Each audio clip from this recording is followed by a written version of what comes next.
Hai semuanya, selamat datang di channel saya. Di video kali ini, saya akan berbagi dengan kalian tentang cara mengelola uang dengan bijak. Apakah kalian tahu bahwa banyak orang yang menghasilkan banyak uang tapi tetap merasa tidak cukup? Apakah kalian tahu bahwa ada orang yang menghasilkan sedikit uang tapi bisa hidup bahagia dan sejahtera? Apa rahasia mereka? Mari kita cari tahu bersama-sama. Selama karirnya, Mike Tyson, juara tinju dunia, menghasilkan lebih dari 300 juta dolar, sekitar 4,5 triliun rupiah. Namun, ia pernah menyatakan kebangkrutan dengan utang sekitar 30 juta dolar atau sekitar 450 miliar rupiah. Mengapa ini terjadi? Pertanyaan tersebut menyentuh inti topik hari ini, manajemen uang.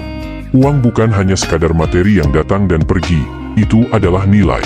Memahami nilai uang sangat penting karena mempengaruhi bagaimana kita menggunakan dan mengelolanya.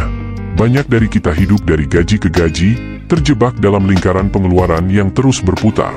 Ini menuntut kita untuk belajar mengontrol konsumsi dan pengeluaran kita. Sebesar apapun penghasilan, jika manajemennya buruk, uang akan habis. Pertama, pahami pola pengeluaranmu. Tulis semua pengeluaran mulai dari kebutuhan dasar hingga hiburan. Setelah memahami pola ini, tentukan anggaran bulananmu. Anggaran ini akan membantu kamu mengetahui berapa banyak uang yang bisa kamu hemat, investasikan, atau gunakan untuk tujuan lain. Salah satu tips yang bisa kamu lakukan adalah menabung sebagian dari penghasilanmu sebelum kamu menghabiskannya. Sebagai contoh, jika kamu menghasilkan 10 juta rupiah per bulan, kamu bisa menabung 20% atau 2 juta rupiah di awal bulan.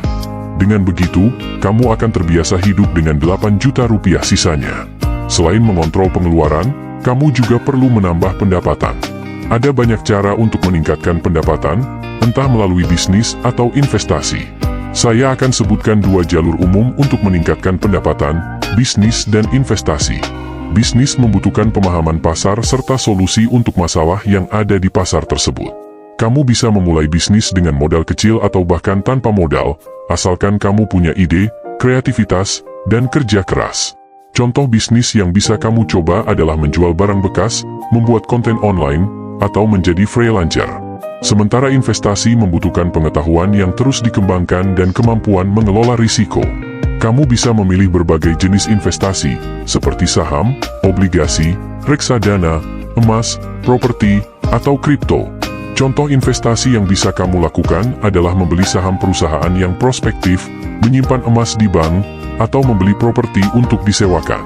Kesimpulannya, kendalikan pola konsumsi, tetapkan anggaran, dan cari jalur untuk meningkatkan pendapatan. Ingatlah, uang adalah nilai, bukan sekadar jumlah dalam rekening. Jadi, bagaimana hubunganmu dengan uang? Apakah kamu akan mengelolanya dengan bijak atau hanya biarkan terus berputar dalam lingkaran tanpa akhir? Jangan lupa, memahami uang bukanlah sesuatu yang diajarkan di banyak tempat, jadi setiap langkah yang kita ambil untuk memahaminya adalah langkah ke arah yang benar. Terima kasih telah menonton video ini. Semoga informasi ini berguna bagi kalian semua. Jika kalian suka video ini, jangan lupa untuk like, komen, dan subscribe. Sampai jumpa di video berikutnya. Selamat tinggal,